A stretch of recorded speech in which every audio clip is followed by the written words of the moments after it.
Good morning, Service Alliance community. How y'all doing today? Brother Doug. It was just Monday, like 3 days ago, man. Telling you, it's going by like that fast, February for me. Yeah, it's almost over, man. It's almost over. Yeah. Yeah. Well, good morning, everybody. I was just telling Zach that I'm concerned that I can't find my neck, as well as heart rate and cholesterol issues. So, going to attempt to not let Rob tear me down by calling me overweight all the time. And I'm going to just take this bull by the horns. So please hold me accountable, guys. Let's see what a week of working out's going to do, right? Yeah, baby, 1 week. That's what I'm aiming for right now. That's how you got to do it, man. One day at a time. That's it. You just slowly build. I don't want to pick on you too much because I'm very proud of you, but you're doing it early before Rob gets on and can make snide comments. Yeah, making fun of myself before Rob does. Yes, absolutely. That's what I'm doing right now. I love it. I love it, love it, love it. Well, if you haven't noticed, I'm still sick. My brain is fried. Like, I can't think. I'm exhausted. This is crazy. I've never felt like this. I mean, this is the time of year, but of course, you and I, we read one of the most amazing books ever, or poster, which is The Four Agreements, right? Be impeccable with your word, assume the best of others, don't take things personally. And the last one is a really important one. Always do your best, and that your best can be different every single day because of how you're feeling or the things going on in your life. But if you, at the end of the day, can do a check and say to yourself, I did the best I could. Regardless of input and output, regardless of outcome, I did my best. You go to bed and you wake up the next morning. So that's it, man. Your strategy through the cold season is to hang in there, right? Yep. So in that vein, since my brain doesn't function and we jumped weeks, we were supposed to be talking about social media last week. You don't have to open the curtain and share the details. I share away. I don't care. I'm an oversharer. Go ahead. We're going to tie everything together. So this week is going to be engaging your community, which Doug and I talked about last week because I couldn't read through my sickness, apparently. But we're going to talk about kind of how do we tie all these things together, right? Building the local presence, doing it on a budget, using social media, engaging your community. Like, how does this stuff all tie together in a cohesive strategy? How have we implemented it within our own businesses? What does it kind of look like to follow that? And low cost and budget doesn't mean free. Doug and I were discussing that before. His company's at a size where, like free is not really a thing. There is some free stuff that you do, but you do have to spend money on your marketing budget, right? But the point is to keep it in a budget. You have to understand where that money is coming and going. You don't want to be just throwing money away because I don't care what size you are. You don't have money to burn. You don't have money to burn. So it's true. I mean, a little less than half of our call volume, if I look at it by the month or so, a little bit less than half is repeat business.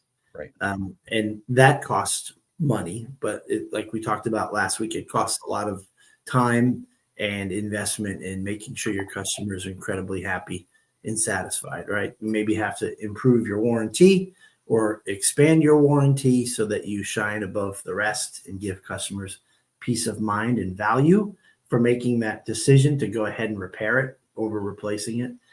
So that has minimal costs, right? Hiring the right technician and the right CSR to knock the customer's socks off. That might cost a little bit more than you might want to pay a technician, but if you want the best type of tech, you've got to offer good money, right? Right. So that's some basic first step, I think, stuff. How do you make your phone ring when you don't have to do too much advertising, right? Right. So we're going to tie it all together. We're going to kind of walk through our thought process in, using all these strategies together to make them actually a strategy for marketing our business, keeping it local, right? And local can mean a lot of things too, because you're in a couple different markets. But how do you market to that local community that you're trying to get to? So Yeah. pray us up, Doug. I need all the prayer we can get this morning. Lord God, we come to you with a heart of gratitude, and we ask for your grace.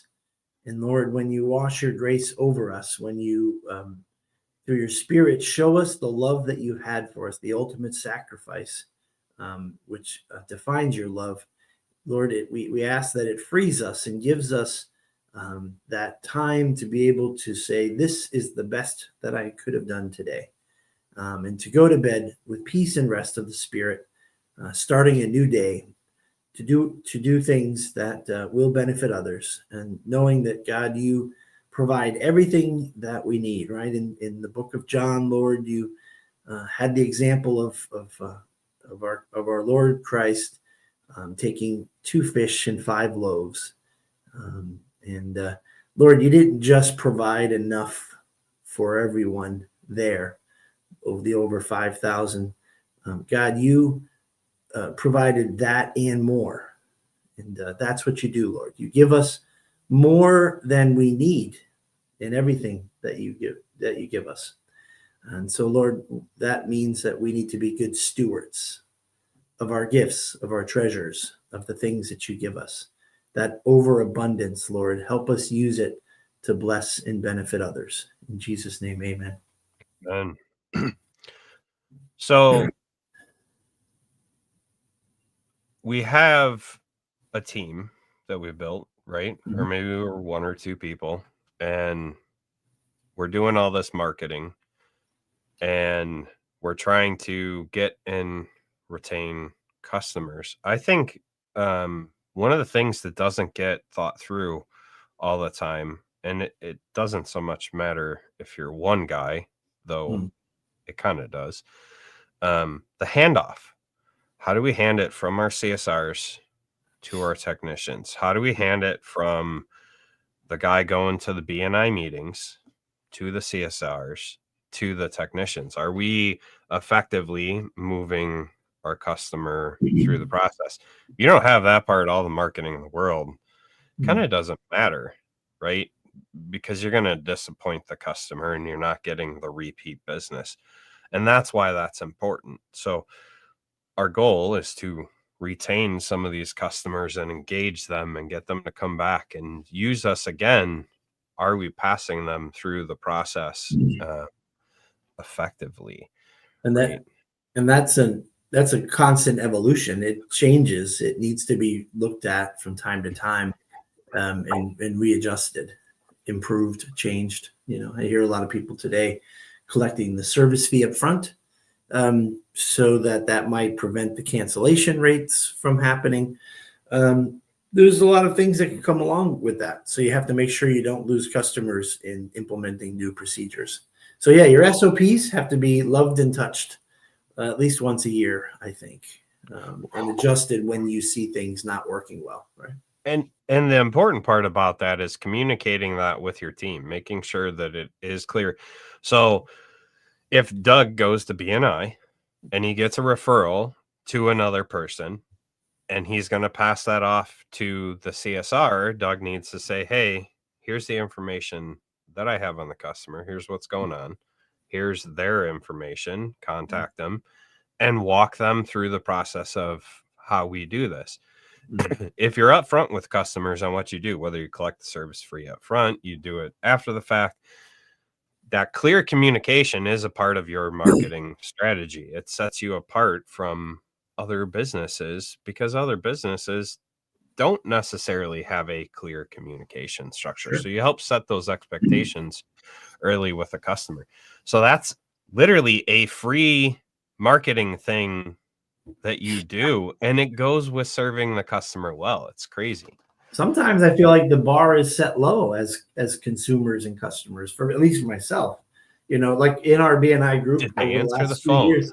Yeah, that's what I was gonna say. In the last couple of years, we have not renewed BNI members or tried to hold them accountable for not getting back to the referral partner, the referrals that we send them. It looks bad on us referring them, and it certainly doesn't help them in their business. And a big red flag is when we make excuses for not answering the phone. Jay, the owner of Action, he says it almost every day. The phone needs to ring, and it costs money. And so we have to do it right as soon as that phone rings, because can we really afford to throw away a $25, $35, $45 referral? I don't think we can, right?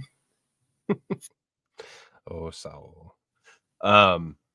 So we got the process going, and we're engaging those customers early on.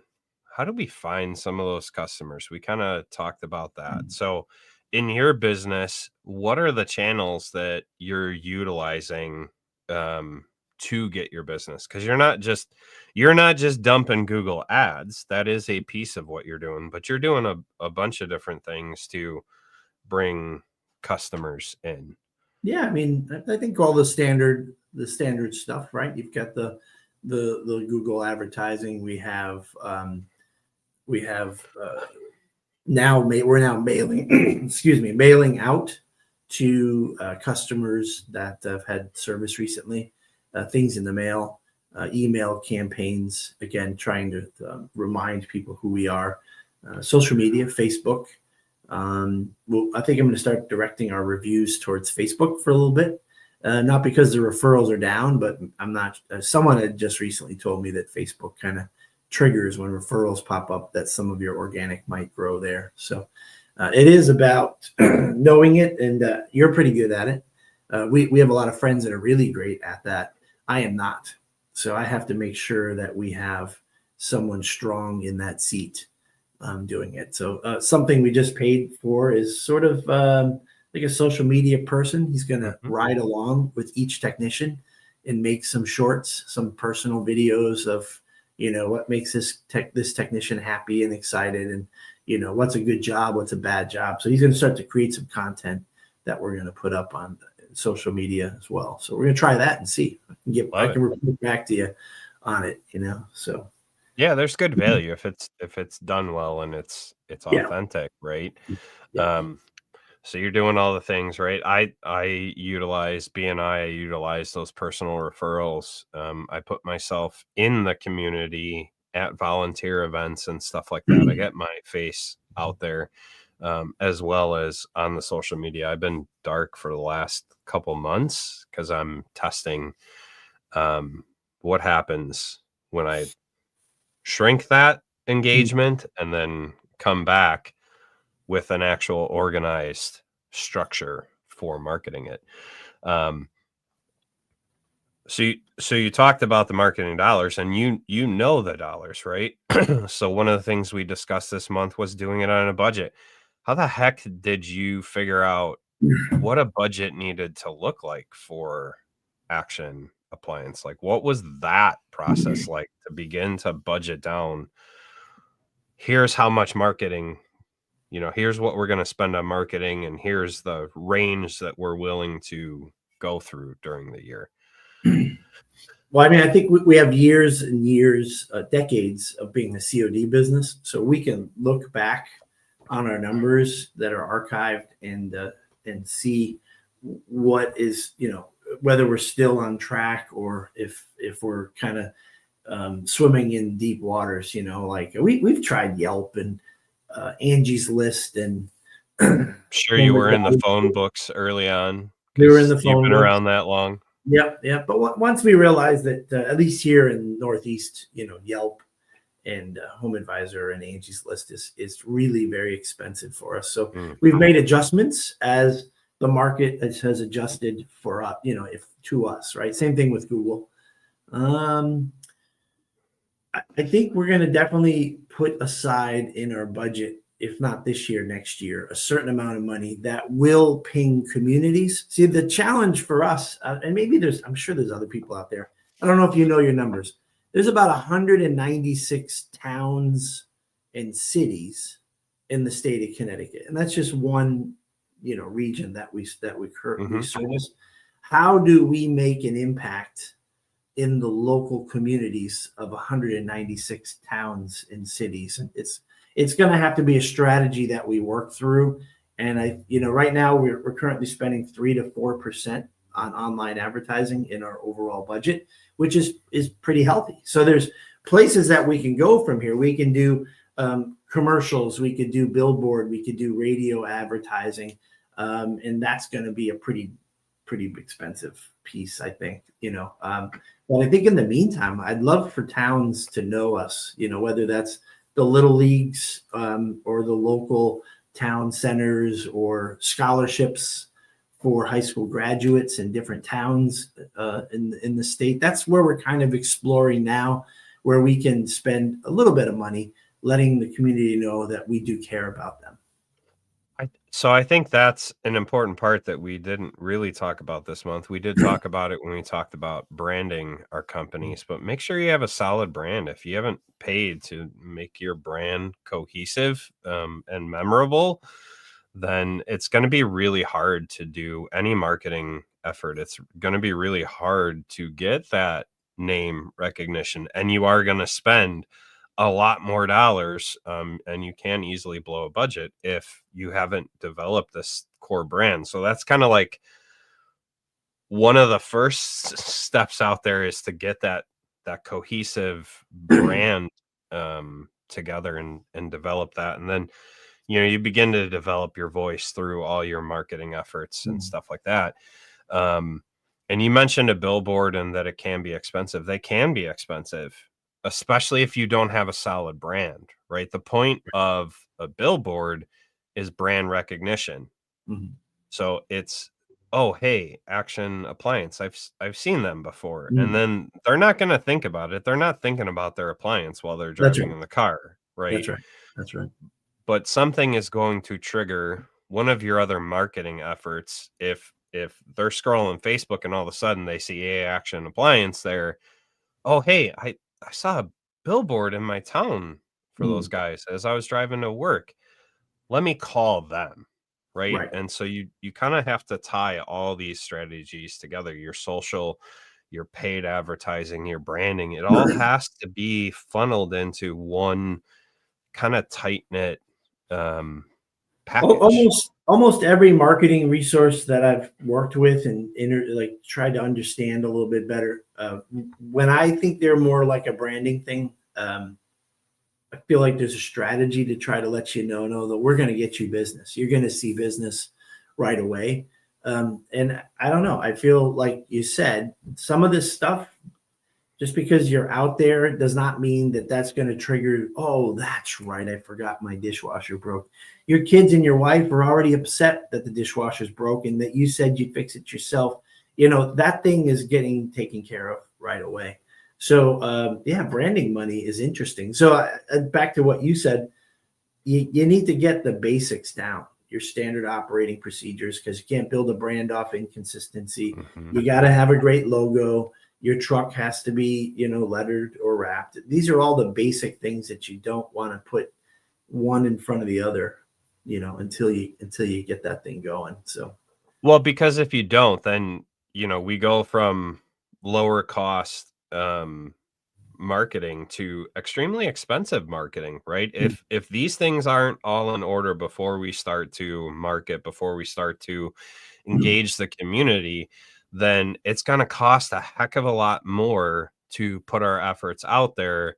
Having a weak brand, not having SOPs in place, not having a clear communication line in place for our team. So again, I mean, I think we say it every week. All this stuff builds on top of each other. So that's why we kind of go in a very specific order. and I think Right? there's seasons and plateaus. Mhm. Like, you don't just make it one day, after hard work and grinding it out for years. If, for us to try to grow ourselves another 7 to 9 techs in the next 3 years, that's going to be heavy lifting. That's going to be very strategic. It's not just turning on more ads. We've already got them on. We're already trying to do the best we can, and there's always improvement. and making sure that when a customer finishes up with us, that they'll use us again. There's all those strategies in place. But like if you're a 1 or 2 man show and you drop $10,000-12,000 on a beautiful wrap, you better just drive around all day, all night, because that 12 grand, you want to get that return on investment back. So it starts with hiring and paying a great technician, and make sure that in your stay that they are doing their best to duplicate the efforts that you want. Having an amazing phone, amazing warranty, start there. It's going to take time, and be careful not to get taunted and drawn in by the shiny stuff. Where again, even direct mail is pretty costly, to be honest with you. And your return on investment for that money may not get you where you're at. So you really want to maximize the opportunities you have right there in the spot. Another great one. Marching band parents are very loyal. Like, it's scary how loyal marching band parents are. So if you're supporting their kids in the arts, right? Those parents are going to be highly motivated to utilize your company. This is a great strategy right here, Andrew. I grew up $500-$800. You drop that sponsorship. Probably need to be there too, though. I think your name show up. Your bring pizza for the kids. Yes. And then that's when someone's refrigerator's down and they're texting their friend, do you know of someone? Or they go on their Facebook page and ask, does anyone know of somebody? And there you are. But it isn't just a sponsorship thing. I think it's a connection to the community that you have to add to it. And that's the part where we're still trying to figure out how that works. We're going to probably have to enlist the passionate employees that live throughout our state and make sure that, what do you get excited about? Maybe it is Little League. All right. So how are you connected to the Little League? I'm one of the coaches. Well, there you go. So let's get Action Appliance on the center field wall, and you make sure you start to develop. You make sure you're appropriate and respectful and polite, and you're making connections out there. Yeah, I love it.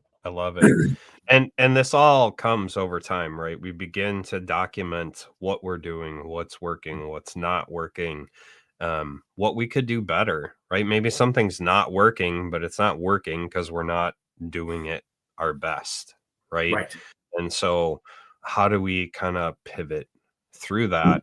And this takes time. You guys didn't understand what your budget had to be right away. I am willing to bet if you followed every other company, there was a time where Jay was throwing darts at a wall going, hey, let's advertise in this phone book and let's go in this newspaper and let's, you know what I mean? And so all those different interactions, it took time to kind of pare down what you were going to do. There might have even been a time that we thought we've got it all figured out at Action. We go back like 5-10 years. But everything's changing and evolving so quickly that you have to stay on top of. You have to stay curious. So for me, in our company, Jay, that's the thing that makes him. That's what brings joy to him. Understanding how the phones ring, figuring out ways to make the phone ring, figuring out ways to make sure that we're buying it, we're getting those customers at a reasonable rate. That's his thing. He loves it. And I have to just pace it. I have to pace him, make sure he's eating and drinking, because he'll just go on a binge of diving in. But if you don't have that, then you have to find someone to do it for you, somebody that's passionate about it. But it's important. So you kind of hit on it. Then once we have these customers, we've implemented the strategy and we've got them through the door and they've been communicated to by our team and all these things, right? Now, how are we re-engaging these employees and or customers? We kind of talked about that a little bit last week, but direct mail, though it's expensive, has the highest ROI right now because so many people aren't doing it anymore because the internet is the way things go. So handwritten notes and stuff like that go a much longer way with our current customer base. Maybe not so much for new customers, but our current customer base, I think a direct mail piece is probably one of the most effective ways to re-engage your customers. You've got to know your vitals first, though. Like, if you feel like you need more work, you've got a problem. If you feel like it's going to be a busy summer, and you now have 3 technicians, you've never had 3 technicians ever, you have no idea what the upcoming summer is going to look like with 4 or 5 technicians. There is so much speculation out there that you need to know your numbers well, so your intuition and your gut has some validity to it, because it's a guessing game all day long. And so again, what is the easiest, cheapest, fastest return on investment to make your phone ring? And how many calls do you need? And what's your cancellation rate? If you're booked out a week or 2, if you're one of my wonderful friends on Facebook that like to do the one-up story and one of the posts and say, oh man, I've been booked and busy for 2 weeks for the last 3 years. I love you, but you are so understaffed and you are so missing out on incredible opportunity. You are wasting opportunity. You need to hire some technicians if you're that busy. You want to get to, in the COD world, our thought is same day, next day. And then when our competition in June, July, August, September are booked out a week, we want to be booked out 3 or 4 days.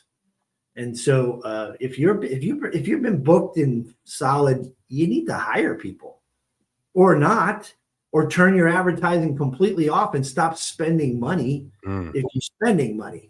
And if you're not spending any money and you're booked out 2 weeks and you don't want to grow, you hit the jackpot. Great job. You will be losing your customers on a slow erosion basis for sure. You will. But that's because you thought you don't want to duplicate yourself. You don't want to put your customers in someone else's hands. I get that, but understand that eventually your customers, some of them are going to not wait for you.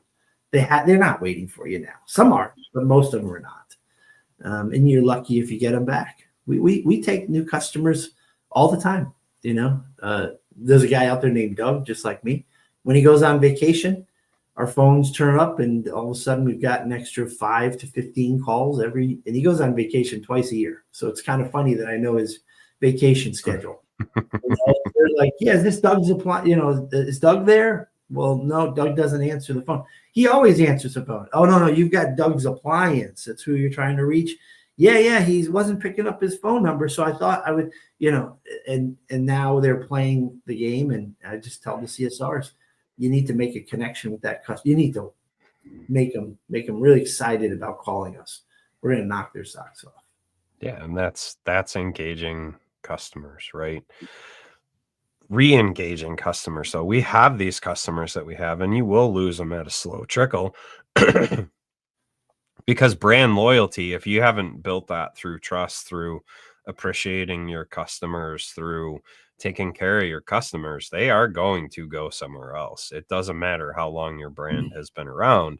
They will go somewhere else if they don't feel that you are taking care of them. And so one of your marketing efforts needs to be focused on, how do we take care of our current customers and re-engage them for the future? How do we excite them about using us again? Right. EJ shared that, he sends out cookies. I don't think it has to be that complex. It can be, depending on the item. If they're paying for a fridge repair, maybe you do want to send them cookies. But I think it can be as simple as a handwritten note or an email to say, hey, we hope everything went well. If it didn't, if there's still an issue, call us. We have a great warranty. We send it right at their 90-day warranty mark. I thank you for your for trusting in us.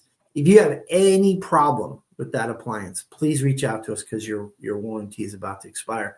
And when we first started doing it, I was still on the road, And it was like sometimes on my grouchy day, I was like, man, Jay, would you stop doing that? Like, it's so annoying, that the dryer door or the front panel is a little bit loose, and that email triggered them to call back. And the reason why we did that is because I know that when Jay and I were on the road, we knew that the customer is being cared for at a world-class level. But again, when you start doing great things and the community and the neighbors start to hear about it, they want you. So your new challenge now is to figure out how to make people on your team through strong training, SOPs, and follow-up steps, like reaching out to the customer at the 90-day mark and saying, perfection is what we're striving for. Is there anything that's going on with our recent repair with you? Please reach out to us. It's our pleasure to serve you. And that shows them that we're committed. I'm going to challenge you on that. Imagine what happens if you did it earlier. Imagine if your CSR called the next day just to follow up, or a manager called the next day, because maybe it's a 5 o'clock at night appointment and everyone's eating dinner, and you're not gonna call them that day, but follow up the next day. Or if they had an 8 o'clock appointment in the morning, maybe someone calls them in the afternoon. Hey, just want to make sure everything went well today. Appliance is working as you expected it to. And then send them an email in a week or 2 weeks or 3 weeks, end of the month, whatever. Just shorten that time frame in which you contact them. Man, you're going to build a lot of loyalty there. I love what you said about a phone call, because who knows if that is something like direct mail is coming back around. I don't know. So I can tell you this: we have up to seven people answering phones. This is the time of year that we don't need 7 people. So what we've initiated is sort of a, warm calling, we call it, because they're customers of ours that we were recently out the previous week. And I'm so excited and fascinated to find out how many people actually pick up the phone and speak to us, and, what's their feedback and what's the tone in their feedback. So we're going to listen to the calls of the warm calling back. And you know what? I'll let you guys know if we call 1,400 customers from the previous month and we're only getting through to 8. I don't plan on hiring more people when the phone volume picks up to keep that strategy of calling them up. We're going to try some texting as well. But I do tell you, I'm buying vans right now, and I have like 6 freaking dealerships that are just spamming the hell out of me over text, with text about, buying a van. So I'm not sure about that either. Zach, I'm curious how customers want us to best reach out to them to stay connected without annoying them. That's the strategy. But we are calling now, Zach. So we're going to find out. I think that's a great piece to tie this all together. Are your technicians asking the question? How would you like us to conduct the follow-up? Part of what sets us apart from other companies is we're going to follow up with you and make sure that the repair went well. Make sure you're happy with the service. Like we want to make sure that we did well. And if we didn't, how we can do better in the future. What's the best way for us to contact you? Do you want a piece of mail? Do you want a phone call? Do you want a text? Do you want an email, right? How can we communicate, and then have the technician put it in the notes, and then you follow up in that way? That's having Zach on payroll for Action Appliance, throwing out the good ideas like that, Zach. I mean, I think about this stuff on a daily basis. Like, how do we foster communication with our customers, and how do we foster future referrals and stuff like that? And it starts with communication and just being very clear and being very upfront. And so if you ask someone how they want to be contacted, right? Because it's true, like dealerships, they have this tendency to spam the crap out of you with emails and texts and everything else. Where, how do you want us to communicate to you? What way do you want us to contact you? You're putting power in the customer's hand, and they're going to be more willing to answer the phone or answer the email or answer the direct mail. If you've given them the power to kind of choose how you contact them. And then to Doug's point, don't be spammy with it. Don't sit there and, hey, you know, we're having a sale on bake igniters. Like that's just a marketing load of crap there. Treat their phone number or their email or their address with respect. Absolutely. Right. We're following up. We want to make sure everything went well. And then maybe before Thanksgiving, hey, this is time of year. Everyone's doing the self-clean. Ovens are breaking. Fridges are breaking. We don't want to see any of our valued customers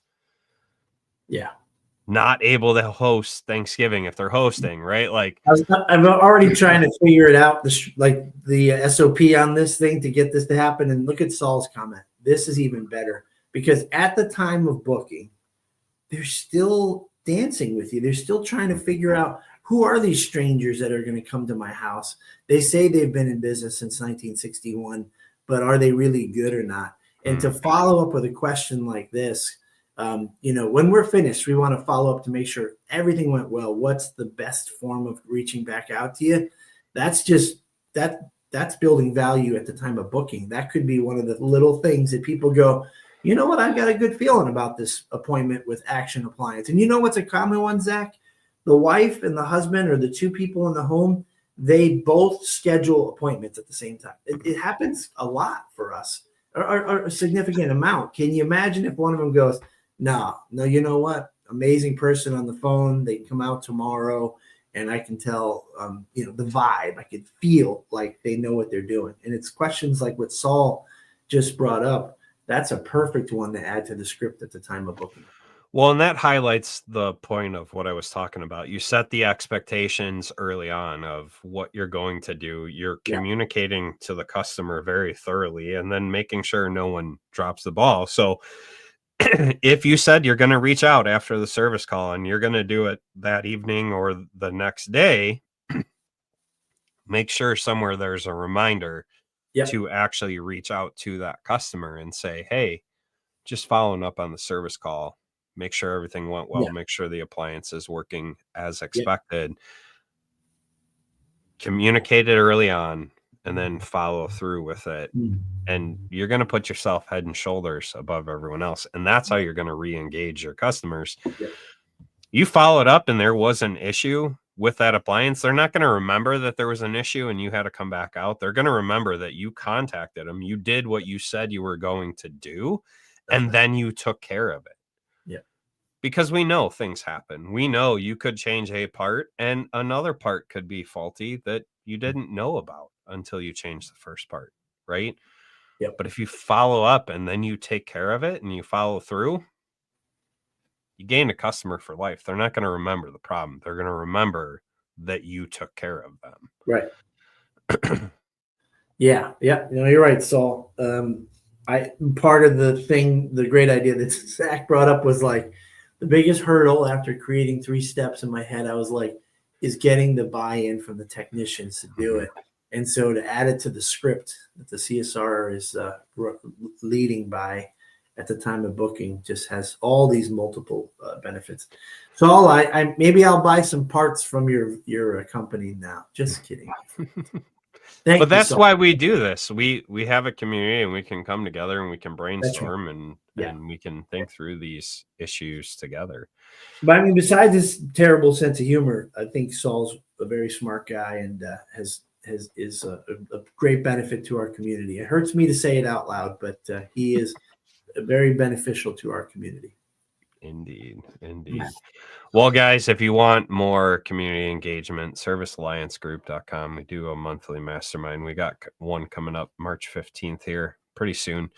So if you're not a member, go ahead and join servicealliancegroup.com, become an all access member and come and sit in a room and let's have more discussions like this on a frequent basis.